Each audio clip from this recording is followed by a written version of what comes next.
ಪಾಲಿಕೆಯಲ್ಲಿ ಅಭಿವೃದ್ಧಿ ಹಿನ್ನಡೆಗೆ ಪಾಲಿಕೆ ಆಯುಕ್ತರೇ ಕಾರಣ. ಹುಬ್ಬಳ್ಳಿ ಧಾರವಾಡ ಪಾಲಿಕೆ ಆಯುಕ್ತರ ಮೇಲೆ ಶಾಸಕ ಅರವಿಂದ್ ಬೆಲ್ಲದ್ ಗಂಭೀರವಾದಂತಹ ಆರೋಪವನ್ನು ಮಾಡಿದ್ದಾರೆ.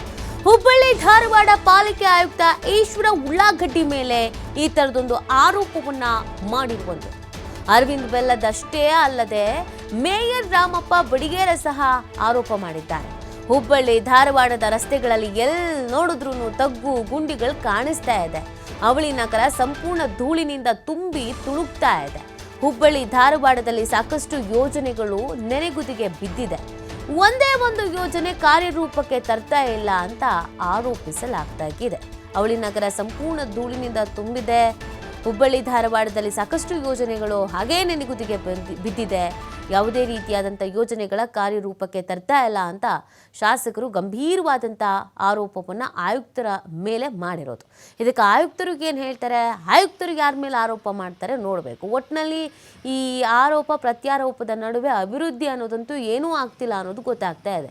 ಎಲ್ಲಿ ನೋಡಿದ್ರೂ ರಸ್ತೆಗಳು ಗುಂಡಿ ಬಿದ್ದಿದೆ, ಯಾವುದೇ ಕೆಲಸ ಕಾರ್ಯಗಳು ಆಗ್ತಾ ಇಲ್ಲ. ಹಾಗಾಗಿ ಜನರು ಕೂಡ ಹಿಡಿಶಾಪವನ್ನು ಹಾಕ್ತಾ ಇದ್ದಾರೆ. ಎಷ್ಟೋ ಯೋಜನೆಗಳಿದ್ರೂ ಆ ಯೋಜನೆಗಳನ್ನು ಕಾರ್ಯರೂಪಕ್ಕೆ ತರುವಲ್ಲಿ ಎಡುತ್ತಾ ಇದ್ದಾರೆ. ಯಾರ್ದು ತಪ್ಪು ಅನ್ನೋದ್ರ ಬಗ್ಗೆ ಈಗ ಚರ್ಚೆ ಆಗ್ತಾ ಇದೆ. ಶಾಸಕರಂತೂ ಇದು ಆಯುಕ್ತರದೇ ಸಮಸ್ಯೆ ಅಂತ ಹೇಳ್ತಾ ಇದ್ದಾರೆ.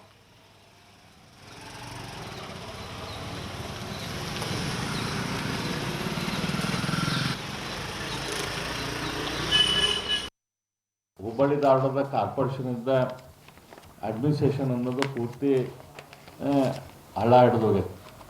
ಇವತ್ತು ನಗರದಲ್ಲಿ ಇದು ರಾಜ್ಯದಲ್ಲಿ ಕೂಡ ಡೆವಲಪ್ಮೆಂಟ್ ಇಲ್ಲ. ಅದ್ರ ಜೊತೆ ಹುಬ್ಬಳ್ಳಿ ಧಾರವಾಡ ಕೂಡ ಒಂದು ಪೈಸೆ ಡೆವಲಪ್ಮೆಂಟ್ ಇಲ್ಲ. ಇವತ್ತು ಕರಪ್ಷನ್ ಅನ್ನೋದು ಹುಬ್ಬಳ್ಳಿ ಧಾರವಾಡ ಕಾರ್ಪೊರೇಷನ್ದಲ್ಲಿ ಮಿತಿ ಮೀರಿ ಹೋಗೈತೆ. ಇವತ್ತು ಒಂದು ಈ ಸ್ವತ್ತು ಆಗ್ಬೇಕಂತಂದ್ರೆ 15,000ರಿಂದ 25,000 ಇಲ್ದಂಗೆ ಒಂದು ಸಣ್ಣ ಮನೆದು ಈ ಸ್ವತ್ತು ಕೂಡ ಮಾಡ್ತಾಯಿಲ್ಲ. ಎಲ್ಲ ಕಡೆ ಅಕ್ರಮ ಬಿಲ್ಡಿಂಗ್ಗಳು ಆಗ್ತಾ ಇದ್ದಾವೆ. ಯಾವುದೇ ರೀತಿಯ ಬೈಲಾಸ್ ಅದು ಆನರ್ ಮಾಡ್ತಾ ಇಲ್ಲ. ಯಾವುದೇ ರೀತಿಯ ಬೈಲಾಸ್ ಆನರ್ ಮಾಡಬೇಕಾದಂಥ ಬಿಲ್ಡರ್ಸಿಗೆ ದುಡ್ಡನ್ನು ತೆಗೆದುಕೊಂಡು ಅವ್ರಿಗೆ ಹೆಂಗೆ ಬೇಕಂಗೆ ಅವರಿಗೆ ಬಿಲ್ಡಿಂಗ್ ಕಟ್ಟಕ್ಕೆ ಪರ್ಮಿಷನ್ ಕೊಡತ್ತಾರೆ. ನಿಮ್ಗೆ ಇಲ್ಲೇ ಒಂದು ಉದಾಹರಣೆ ಕೊಡ್ತೀನಿ. ನೀವು ಪತ್ರಕರ್ತರ ಮಿತ್ರರಿದ್ದೀರಿ.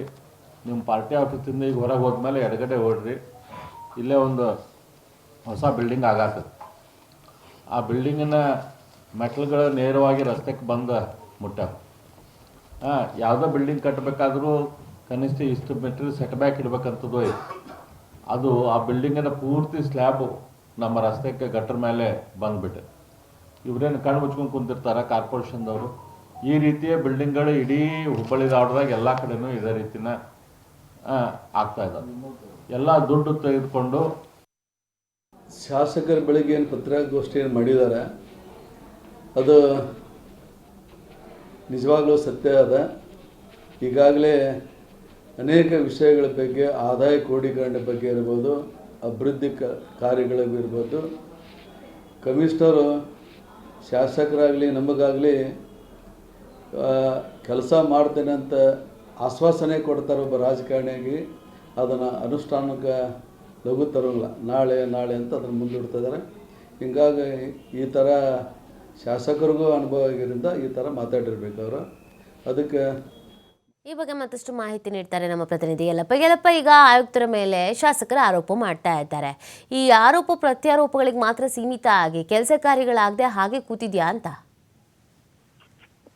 ನಿಜ ನೀತಿ. ಇವತ್ತು ಹುಬ್ಬಳ್ಳಿ ಧಾರವಾಡ ಮಹಾನಗರ ಪಾಲಿಕೆ ಅಂದ್ರೆ ರಾಜ್ಯದಲ್ಲೇ ಅತಿ ದೊಡ್ಡ ಮಹಾನಗರ ಪಾಲಿಕೆ ಅಂತ ನಾವು ಕರಿತೀವಿ. ಇದು ಹೆಸರಿಗೆ ಮಾತ್ರ, ಆದ್ರೆ ಅಭಿವೃದ್ಧಿಯಲ್ಲಿ ಮಾತ್ರ ದೊಡ್ಡದಂತ ಒಂದು ಶೂನ್ಯ ಇವತ್ತು ಹುಬ್ಬಳ್ಳಿ ಧಾರವಾಡ ಮಹಾನಗರ ಪಾಲಿಕೆಗೆ ತಂದೊಡ್ಡಿದೆ. ಯಾಕಂದ್ರೆ ಇದಕ್ಕೆ ಸಾಕಷ್ಟು ನಾವು ಅಂದ್ರೆ ಹುಬ್ಬಳ್ಳಿ ಅಂದ್ರೆ ಹೂಬಳ್ಳಿ ಅಂತ ಕರಿತೀವಿ. ಇವತ್ತು ಹೂಬಳ್ಳಿಯಲ್ಲಿ ಎಲ್ಲಿ ನೋಡಿದ್ರು ತಗ್ಗು ಗುಂಡಿಗಳು. ಒಂದು ಕಡೆ ತಗ್ಗು ಗುಂಡಿಗಳಿಂದ ತಪ್ಪಿಸಿಕೊಳ್ಬೇಕು ಅಂತಂದ್ರೆ ಎಲ್ಲಿ ನೋಡಿದ್ರು ಸಹಿತ ಇವತ್ತು ಧೂಳು ನಗರಿ ಅನ್ನೋ ಮಟ್ಟಿಗೆ ಇವತ್ತು ಹೆಸರನ್ನ ಪಡ್ಲಿಕ್ಕೆ ಹುಬ್ಬಳ್ಳಿ ಧಾರವಾಡ ಹೊರಟಿದೆ. ಇದಕ್ಕೆಲ್ಲವೂ ಮೂಲ ಕಾರಣ ಯಾರು ಅಂತ ನೋಡಿದಾಗ ಹುಬ್ಬಳ್ಳಿ ಧಾರವಾಡ ಮಹಾನಗರ ಪಾಲಿಕೆ ಆಯುಕ್ತರಾದಂತಹ ಈಶ್ವರ್ ಉಳ್ಳಾಗಡ್ಡಿ ಅನ್ನೋ ಒಂದು ಆರೋಪ ಇಲ್ಲಿ ಅಂತಂದ್ರೆ ಬಿಜೆಪಿಯ ಶಾಸಕರು ಮಾಡ್ತಾರೆ, ಇನ್ನೊಂದು ಕಡೆ ಮೇಯರ್ ಉಪಮೇಯರು ಸಹ ಈ ಸಂಪುಟಕ್ಕೆ ಒಂದು ಗಂಭೀರ ಆರೋಪವನ್ನ ಮಾಡ್ತಾರೆ. ಯಾಕಂದ್ರೆ ಹುಬ್ಬಳ್ಳಿ ಧಾರವಾಡದಲ್ಲಿ ಅಭಿವೃದ್ಧಿ ಇಲ್ಲಿ ಕುಂಠಿತವಾಗಿದೆ. ಒಂದ್ ಕಡೆ ರಾಜಕಾರಣಿಗಳು ನಾವು ಇವತ್ತು ನೋಡೋಣ ಮಾಡೋಣ ಏನೊಂದು ಹೇಳಿಕೆಯನ್ನ ಕೊಡ್ತೀವಿ, ಆ ರೀತಿಯಾದಂತಹ ಒಂದು ಹೇಳಿಕೆಯನ್ನ ಇವತ್ತು ಈಶ್ವರ್ ಉಳ್ಳಾಗಡ್ಡಿ ಅವರು ಕೊಡ್ತಾರೆ.